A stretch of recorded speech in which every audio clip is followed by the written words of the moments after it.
শিহাবের দিকে তাকিয়ে বলে, আর পুরুষেরা এটাকেও মাটিতে পুঁতে ফেলো।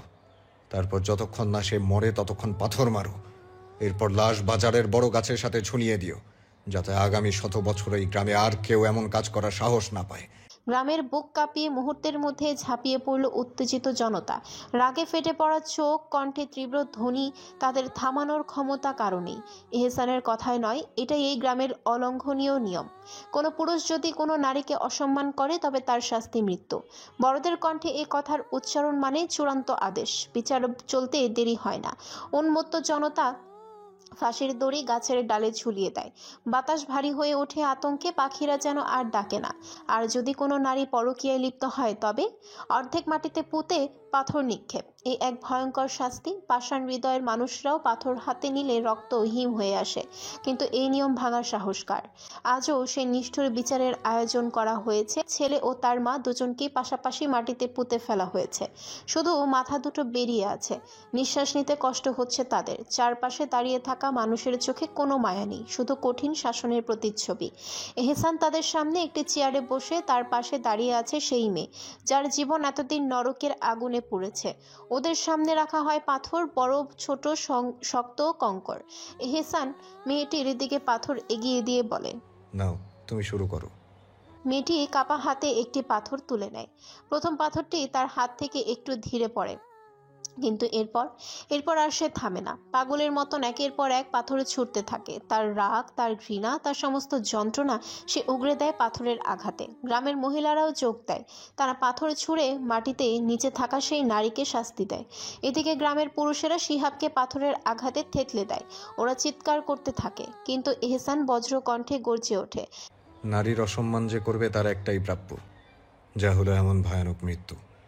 তোদের আরো কঠিন শাস্তি হওয়া উচিত ছিল, কিন্তু তাও তোদের দয়া করা হলো। তারপর মেয়েটির দিকে তাকিয়ে বলে, বোন, তুমি নিজের ক্ষোভ মেটাও, যত ইচ্ছে মারো, এ তোমার প্রতিশোধ। এহসান আর দাঁড়ায় না। সে ধীরে পায়ে তালুকদার বাড়ির দিকে হাঁটতে থাকে। তার পেছনে তখনও পাথর পড়ার শব্দ, আর মাঝে মাঝে শোনা যায় এক ঝাঁক নারীর তৃপ্তির হাসি। শিহাবও তার মা শেষবারের মতো চিৎকার করে ওঠে। তারপর সবকিছু নিস্তব্ধ হয়ে যায়। সদর দরজার পর্দার আড়ালে দাঁড়িয়ে সব দেখেছিল বাড়ির মহিলারা, কিন্তু কেউই খুব বেশি কষ্ট পাননি, বরং তাদের চোখে ছিল এক ধরনের প্রশান্তি। আজ এক পাপের অবসান হয়েছে। মেহিনুরও এতক্ষণ চুপচাপ দেখছিল, কিন্তু যখন এহসান গেটের বাইরে চলে যায় তখন সে ধীর পায়ে উপরে ঘরে উঠে আসে। আজ এহসানকে খুন করতে দেখে তার একটুও ভয় লাগেনি, একটুও কষ্ট হয়নি, কারণ সে ছিল একজন ধর্ষক, আর ধর্ষকের একটাই শাস্তি, ভয়ঙ্কর মৃত্যু। মেহনুর দ্রুত আলমারি খুলে এহসানের জন্য একটি লুঙ্গি, টাওয়াল আর মিসওয়াক বের করে। দীর্ঘশ্বাস ফেলে হাতের কাপড়গুলো একবার দেখে নেয়। তারপর ধীর ভাই নিচে নেমে আসে। নিচে এসে দেখে মাদ্রাসা থেকে ফিরে বাচ্চারা এখন নাস্তার জন্য টেবিলে বসেছে। মেহনুর একটু এগিয়ে যেতেই সবাই একসঙ্গে সালাম দেয়। সে মৃদু হেসে জবাব দেয়, ওয়ালাইকুম আসসালাম ওয়া রহমতুল্লাহ। কেমন আছো তোমরা? সবাই একসঙ্গে বলে। মেহনুর মুচকি হেসে বলে, আলহামদুলিল্লাহ, আমিও ভালো আছি আল্লাহর রহমতে। তারপর নিজের হাতে থাকা লুঙ্গি আর টাওয়ালের দিকে একবার তাকিয়ে বাচ্চাদের উদ্দেশ্যে বলে, আচ্ছা, এগুলো কেউ একটু কষ্ট করে পুকুর ঘাটে রেখে আসবে? ইমরান কৌতূহল নিয়ে বলে। মেহিনুর কিছুটা বিব্রত হয়ে পড়ে। এখানে আমেনা বেগমও আছেন। সে চুপ করে গেলে আমেনা বেগম নিজেই বলে ওঠেন, হ্যাঁ হ্যাঁ, বলো তো কেন? মেহিনুর লজ্জা গিলে নেয়। এরপর শান্ত কণ্ঠে বলে, তোমার ছোট আব্বা এখন গোসল করবেন, এর জন্য এগুলো রেখে আসো, নয়তো পরে এসে তাড়া দেবেন এগুলো দেওয়ার জন্য। এলিজা সাথে সাথেই বলে, ও আচ্ছা, তাহলে দাও, আমি রেখে আসছি। মেহিনুর কাপড়গুলো এলিজার হাতে তুলে দেয়। এলিজা এগুলো নিয়ে পুকুর ঘাটে দিকে হাঁটতে শুরু করে। পুকুর ঘাটে পৌঁছে এসে জয়নালকে দেখে বলে, জয়নাল চাচু, ছোট আব্বুর গোসলের সবকিছু আমি পুকুর ঘাটে রেখে এসেছি। জয়নাল মাথা নাড়িয়ে বলে। এলিজা বাড়ির ভেতরে ফিরে যায়। এদিকে এহসান ধীরে ধীরে গেট দিয়ে প্রবেশ করে। চোখ পড়তেই দেখে জয়নাল মাটির ঘাস থেকে রক্ত পরিষ্কার করছে। এতক্ষণে লাশ নর্দ ফেলে দেওয়া হয়েছে। এহসান আদেশি কণ্ঠে বলে, জয়নাল, এদিকে আয়, এটা অন্য কেউ করে নেবে। জয়নাল হাতের ব্রাশ অন্য একজনের হাতে দিয়ে এহসানের দিকে এগিয়ে আসে আর বলে, জি ভাইজান, বলুন। এহসান একটু থেমে বলে, হাসিবরে ফোন দিয়েছিস? জয়নাল মাথা নাড়িয়ে বলে, ও ভাইজান, হাসিব রফিক রে মায়েরা তার কলিজা ছিঁড়া লাশ এক জঙ্গলে জ্বালাই দিছে। এহসান মৃদু হেসে বলে, যাক, শান্তি পেলাম। তুই এক কাজ কর, তৈরি হ। আজ অফিসে সুইডেন থেকে কয়েকজন আসবে, তাদের সাথে বোর্ড মিটিং আছে। আমি আর তুই গিয়ে মিটিংটা সেরে আসি। ও ভাইজান, এহসান তখন গম্ভীর গলায় বলে, বাইরে থেকে কাউকে বল আমায় গোসলের কাপড় দিতে। পুকুরেই ডুবিয়ে এই হারাম রক্ত পরিষ্কার করতে হবে। জয়নাল তখন উচ্ছ্বাস নিয়ে বলে, ভাইজান, আপনার কাপড় তো পুকুর পাড়ে আপনার বেগম পাঠাইছে। এহসান ভ্রু কুচকে বলে, আমার বেগম পাঠিয়েছে? জি ভাইজান, এলিজা আম্মায় আমারে কইছে। এহসান মৃদু হাসে, ধীরে ধীরে সামনে হাঁটতে থাকে। তার মনে একটা তৃপ্তির অনুভূতি কাজ করে। তার বেগম তার কথাটা অন্তত একবার হলেও ভাবলো, এটাই অনেক। আল্লাহর কাছে লাখো কোটি শুকরিয়া। এদিকে মেহিনুর বাচ্চাদের নাস্তা করিয়ে উপরের ঘরে চলে আসে। উদ্দেশ্য সবকিছু গুছিয়ে ফেলা। আজকের সকাল ছিল রক্তাক্ত, কিন্তু তারপরও এক ধরনের প্রশান্তি ছড়িয়ে আছে বাতাসে। বাড়ির উঠানে রক্তের শেষ চিহ্নটাও মুছে ফেলা হবে। তারপর শুরু হবে আরেকটি দিন, যেখানে ন্যায় বিচার প্রতিষ্ঠিত হয়েছে আর অপরাধীদের জন্য কোনো করুণা নেই। মেহিনুর ঘরে ঢুকে দ্রুত ঘর গোছাতে ব্যস্ত হয়ে পড়ে। ঠিক তখনই দরজা ঠেলে এহসান ভেতরে প্রবেশ করে, কিন্তু মেহিনুর তা টের পায় না, কারণ এহসান সোফার কক্ষে দাঁড়িয়ে আর মেহিনুর ব্যস্ত বিছানার চাদর ঠিক করতে। পরিপাটি চাদর গোছাতে গোছাতেই হঠাৎ মেহিনুর অনুভব করে কেউ একজন ধীর পায়ে তার দিকে এগিয়ে আসছে। সে টের পেলেও মুখ তোলে না, কারণ সে জানে তার চোখ খুব বেশি বেপরোয়া। যদি একবার এহসানের দিকে তাকায় তো সে চোখ ফেরাতে পারবে না। তাই নিজের মনকে বোঝায় সে কিছুই টের পায়নি, শুধু ব্যস্ততার অজুহাতে চোখ নামিয়ে চুপচাপ কাজ করতে থাকে। কিন্তু এহসান কি এত সহজে তাকে ছেড়ে দেবে? পর্দা সরিয়ে সে ধীরে ধীরে এগিয়ে আসে। কাঁধে ঝুলে থাকা সাদা তোয়ালে থেকে এখনো ফোঁটা ফোঁটা পানি পড়ছে। পরনে স্বাভাবিক লুঙ্গি, চুলের ভেজা ভাঁজগুলো থেকে সৌরভ ছড়িয়ে রয়েছে। একদম মেহিনুরের পাশে দাঁড়িয়ে এহসান নিজের চুল মুছতে থাকে, আর সেই চুলের ভেজা পানি এসে পড়তে থাকে মেহিনুরের কাঁধে। এহসানের শরীর থেকে ভেসে আসা সুগন্ধ এক প্রকার তীব্র ধাক্কা দেয় মেহিনুরের মনে। তার হৃৎপিণ্ড দ্রুত লাফিয়ে ওঠে, হাতের কাজও কে জানি এলোমেলো হয়ে যেতে চায়। পানি পড়ার অনুভূতিতে চমকে ওঠে বিরক্তি নিয়ে মেহিনুর মুখ তুলে বলে, কি সমস্যা আপনার? এমন করছেন কেন? এহসান ম্লান হেসে নিজের কাঁধের তোয়ালেটা বিছানায় ছুঁড়ে দেয়। অতঃপর কোনো পূর্ব সতর্কতা ছাড়াই হাত বাড়িয়ে মেহিনুরের কোমর চাপড়ে ধরে নিজের বুকের সাথে শক্ত করে টেনে নেয়। মেহিনুর হতভম্ব হয়ে যায়। সাধারণত এই মুহূর্তে তার প্রচণ্ড রাগ ঘৃণা হওয়ার কথা, কিন্তু কেন যেন রাগ হচ্ছে না, বরং এক ধরনের অদ্ভুত অনুভূতি মনের গহীনে ঢেউ তুলছে নিজ মনে। লজ্জায় শরীর কাঁপতে থাকে, মনে হয় যেন এই লজ্জায় সে মাটির সাথে মিশে যাবে। এহসান মেহিনুরের চোখে গভীরে চেয়ে বলে, সমস্যার কথা আর কি বা বলবো জান, প্রথম সমস্যাটাই তো তুমি। মেহিনুর বিস্ময়ে তাকিয়ে বলে। আমি? এহসান এক হাত দিয়ে মেহিনুরের মাথার ওড়না আলতো করে সরাতে সরাতে ফিসফিসিয়ে বলে, হ্যাঁ তুমি, কারণ আমি সান সব সামলাতে পারি, কিন্তু বিশ্বাস করো বেগম, তোমায় দেখার তৃষ্ণা না পারি আমি মেটাতে, আর না পারি সামলাতে। মেহিনুর দ্রুত এহসানের হাত ঝাপটে ধরে। কি করছেন? ওড়না সরাচ্ছেন কেন? এহসান দ্রুত হেসে তার হাত সরিয়ে দিয়ে ওড়নাটা সরিয়ে ফেলে, এরপর মৃদু স্বরে বলে, তোমার চুলে মুখ ডুবিয়ে দিব বলে। এ বলে বিদ্যুৎ গতিতে মেহিনুরের খোপা খুলে দেয়। মুহূর্তেই ঘন দীর্ঘ কালো চুল মেহিনুরের পিঠে ছড়িয়ে পড়ে। এহসান তার বাহুতে মেহিনুরকে শক্ত করে ধরে পেছন ফিরিয়ে নেয়, আর নিজে পেছন থেকে জড়িয়ে ধরে তার গালে নিজের থুতনি রাখে। মেহিনুর পুরুষরা শরীর কেঁপে ওঠে, মনে হচ্ছে তার প্রাণটাই বুঝি বেরিয়ে যাবে। এহসান সে কাঁপুনি টের পেয়ে মুচকি হেসে ফিসফিসিয়ে বলে, জান, তুমি যদি এভাবে আমার এতটুকু স্পর্শে কাঁপতে থাকো, তাহলে আমি বাচ্চার বাপ হব কবে? মেহিনুর লজ্জায় শ্বাস বন্ধ হয়ে আসতে চায়।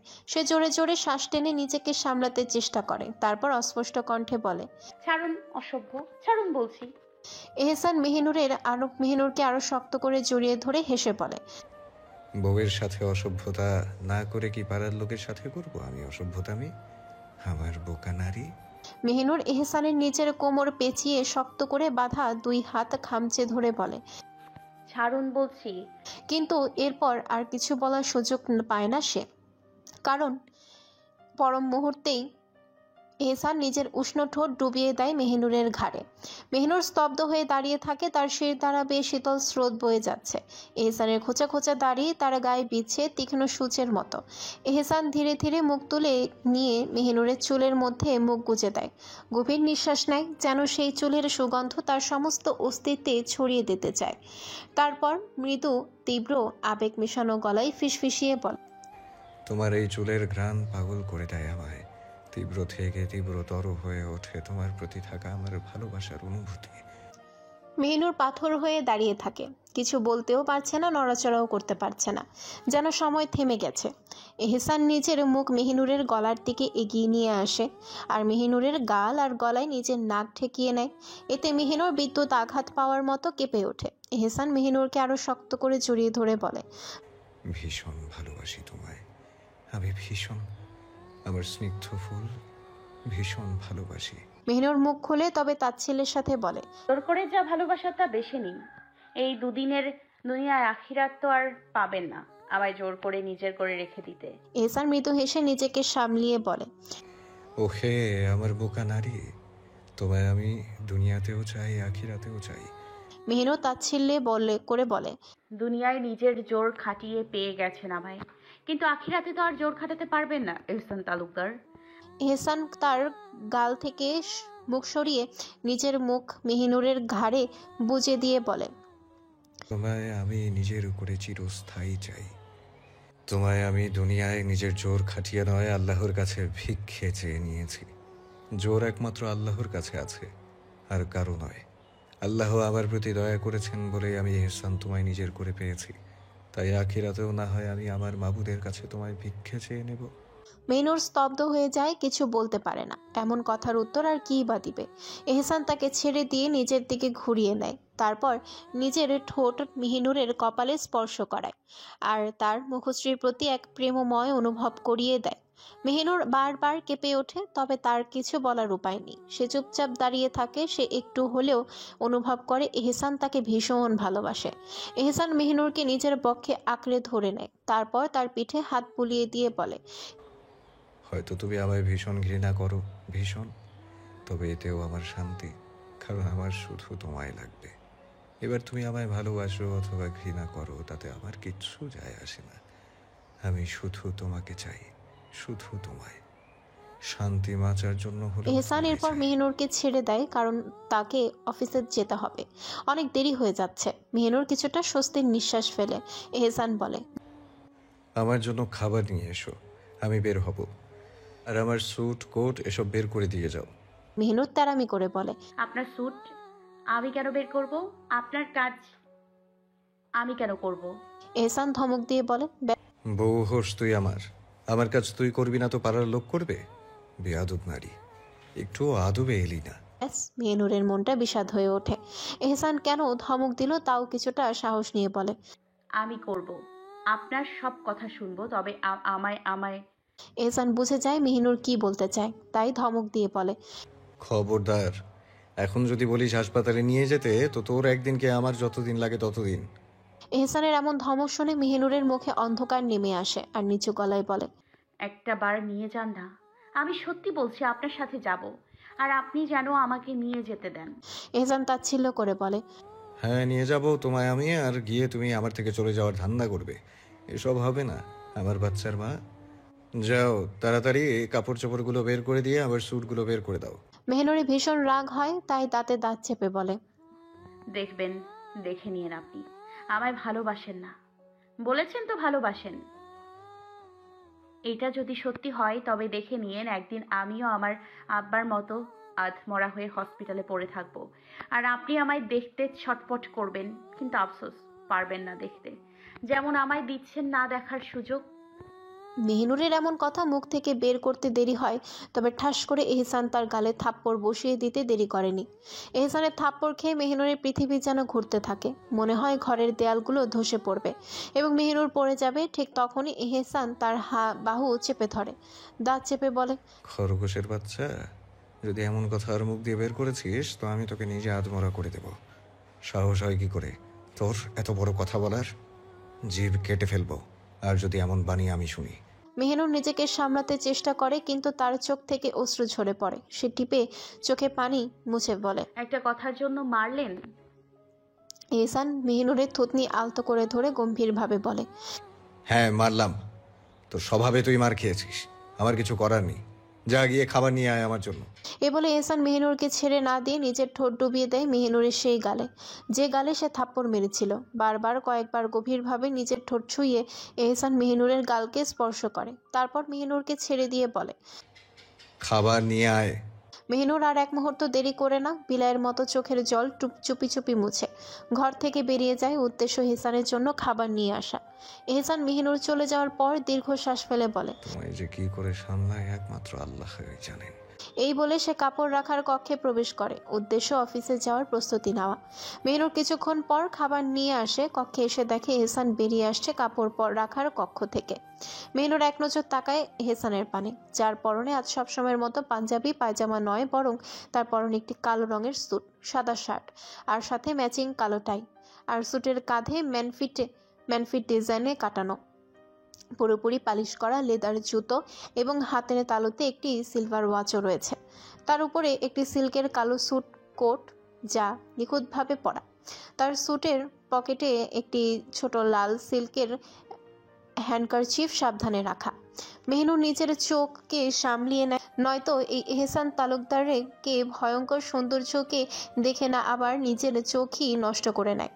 দীর্ঘশ্বাস ফেলে সোফার সামনে রাখা টেবিলে খাবার রেখে এহসানকে উদ্দেশ্য করে বলে, এই নিন, খেয়ে নিন। কি এ বলে মেহনুর বেরিয়ে যাওয়ার জন্য পা বাড়ায়। এহসান মেহনুরের দিকে তাকিয়ে এগিয়ে আসতে আসতে বলে, এখানে দাঁড়া। মেহনুর থমকে দাঁড়িয়ে বলে, কি হয়েছে? এহসান তার সামনে এসে দাঁড়ায় আর মেহনুরের দিকে এক দৃষ্টিতে তাকিয়ে থাকে। এহসান সোফায় গিয়ে বসে, মেহনুর কাছে যাওয়ার সাথে সাথে তার শরীরে সেই মারাত্মক ঘ্রাণ মেহনুরের নাকে এসে লাগে। মেহনুর চোখ বন্ধ করে এক মুহূর্তের জন্য সেই ঘ্রাণ অনুভব করতে থাকে। এক মুহূর্ত, 2 মুহূর্ত, এরপর এহসান মেহনুরের দিকে তাকিয়ে বলল, আজ থেকে একমাত্র আমি যখন টেবিলে বসে খাবো তখনই নিজ হাতে খাবো, আর যদি নিজ ঘরে বসে খাই তোকে খাইয়ে দিতে হবে। তাই এখন বেয়াদবি না করে একজন ভালো বেগমের মতো স্বামীর সেবা করো। মেহনুরের গায়ে ফুসকা পড়ে যায় এক প্রকার এহসানের এমন নবাবী আবদার শুনে, তাই দাঁতে দাঁত চেপে বলে, আমি পারবো না, খাইয়ে দিন।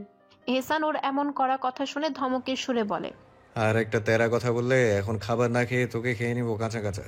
বেয়াদ্দব বান্দি, খাবার মুখে তুলে দে। মেহনুর কটমট করে তাকিয়ে ওর পানে খাবারের প্লেট হাতে তুলে নেয়। তার হাতে চুরি বারবার কাচের প্লেটের সাথে ধাক্কা খাচ্ছে, যা থেকে হালকা শব্দ হচ্ছে।